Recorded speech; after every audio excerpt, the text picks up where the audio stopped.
இயக்குனர் சிகரம் Dada Saheb Phalke awardee K Balachander, அதாவது எங்களுடைய தந்தை அவர்களுடைய 95வது பிறந்த நாள். இன்றைக்கு ஒரு மிக முக்கியமான சந்தோஷமான விஷயத்த நான் இந்த கூட்டத்தில் இப்ப சொல்றேன். அதாவது இங்க ஆழ்வார்பேட்டையில இருக்கிற டிராபிக் ஐலண்ட் அதை கே பாலச்சந்தர் நினைவு சதுக்கம் அப்படிங்கிற பெயர் மாற்றம் செய்வதற்கு அரசு ஆணை அளித்துள்ளது.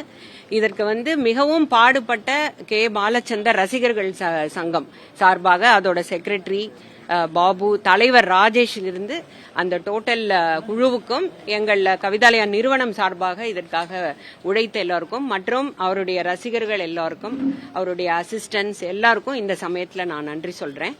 இதற்கு மிகப்பெரிய நன்றி முதல்ல நம்ம சிஎம் அவர்களுக்கும் இதனை அழகா ஸ்டெப் பை ஸ்டெப்பா செய்த மேயர் பிரியா அவர்களுக்கும் பூச்சி முருகன் அவர்களுக்கும் இந்த சமயத்துல என்னுடைய நன்றி, என் குடும்பத்தின் சார்பில் எங்களுடைய நன்றியை நான் சொல்ல கடமைப்பட்டுள்ளேன். அதே மாதிரி எம்எல்ஏ வேலு அவர்களுக்கும் இந்த சமயத்துல நான் நன்றி கூறுறேன். இது எங்க குடும்பத்துக்கும் சரி, கே பாலச்சந்தருடைய திரைப்பட வரலாறுக்கும் இது ஒரு மிகப்பெரிய ஒரு வாழ்க்கை ஒரு மைல்கல்லாக இருக்கும் நான் நினைக்கிறேன். ஒரு ஆழ்வார்பேட்டை சதுக்கம்ங்கிறது, அதாவது அவர் எவ்ரிடே ஆபீஸ்க்கு வீட்டிலிருந்து அலுவலகம் செல்லும் பாதை ஆழ்வார்பேட்டை வழியா தான் போறார். சோ அந்த இடத்தில் அவருக்கு ஒரு சிலையும் வைக்க வேண்டும். அந்த சிலையின் பக்கத்துல இந்த சதுக்கத்துக்கான போர்டையும் நாங்க வைக்க வேணுங்கிறது எங்களுடைய ஆசை. அதையும் நிறைவேற்றுமாறு நாங்கள் கூடிய சீக்கிரம் கேட்டுக்கொள்கிறோம். இன்னைக்கு என்னுடைய குருநாதர், சரணோட குருநாதர், எங்க குருநாதர் கே பாலச்சந்தர் அவர்களுக்கு 95வது பிறந்த நாள்.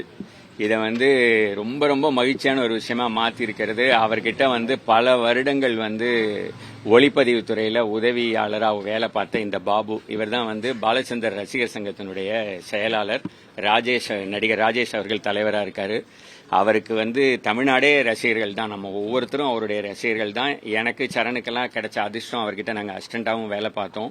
இந்த நேரத்தில் மிகப்பெரிய மகிழ்ச்சியான விஷயம், இந்த ஆழ்வார்பேட்டை அந்த டிராபிக் இடத்துக்கு பாலச்சந்தர் சதுக்கம் அப்படின்னு ஒரு பேர், கே பாலச்சந்தர் சதுக்கம் அப்படின்னு ஒரு பேரை வைக்கிறதுக்கு மிகப்பெரிய விஷயத்தை செஞ்சிருக்கிற தமிழக முதல்வர் அவர்களுக்கும், மேயர் பிரியாவுக்கும், எம்எல்ஏ திரு வேலு அவர்களுக்கும், பூச்சி முருகன் அவர்களுக்கும், பாலச்சந்தருடைய ரசிகராக நாங்க அத்தனை பேரும் மிகப்பெரிய நன்றியை தெரிவிச்சுக்கிறோம். இது ஒரு ரொம்ப ரொம்ப மகிழ்ச்சியான ஒரு தருணம். அந்த இடத்துல அவரோட சிலையை நிறுவனம்ங்கிறதும் எங்களுடைய விருப்பம். அதுக்கான முயற்சிகளையும் நாங்கள் பண்ணிக்கிட்டு இருக்கோம். அந்த ஆழ்வார்பேட்டை சதுக்கத்திலேயே ஒரு பாலச்சந்தர் அவர்களுடைய சிலை வருவது அவ்வளவு முக்கியம். ஏன்னா அது வரலாற்று முக்கியத்துவம் வாய்ந்த ஒரு விஷயம். பல ஜெனரேஷன்ஸ்க்கு பல டைரக்டர்கள் உருவாவதற்கு காரணமாக இருந்தவர். பாரதி ராஜா சார்லேருந்து மணிரத்னம் சார்லேருந்து அத்தனை பேரும் நாங்கள் டைரக்டர் ஆகிறதுக்கே பாலச்சந்தர் தான் காரணம்னு சொன்ன கமலஹாசன் அவர்களையும் ரஜினிகாந்த் அவர்களையும் உருவாக்கிய பாலச்சந்தருடைய சிலை அந்த ஆழ்வார்பேட்டை சதுக்கத்தில் இருக்கிறதுங்கிறது ரொம்ப முக்கியம்னு நாங்கள் எல்லாரும் அவரோட ரசிகர்களாக விரும்புகிறோம்.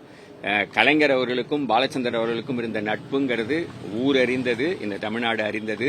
அதே மாதிரி அவ்வளவு ஒரு பிரமாதமான ஒரு நட்பு முதல்வர் அவர்களுக்கும் நம்ம கேபி சாரோட உண்டு. ஸோ விரைவில் அவருடைய சிலை அந்த இடத்தில் வரும். அதற்குமான மகிழ்ச்சியான செய்தியை நாங்கள் அடுத்த ஆண்டுக்குள் உங்களோடு பகிர்வோம் என்கிற நம்பிக்கையில் இப்போது இந்த நடந்த விஷயங்களுக்கு என்னுடைய நன்றியையும் மகிழ்ச்சியையும் தெரிவிச்சுக்கிறேன். செய்திகளை உடனுக்குடனும் துல்லியமாகவும் தெரிந்து கொள்ள சப்ஸ்கிரைப் பண்ணுங்க.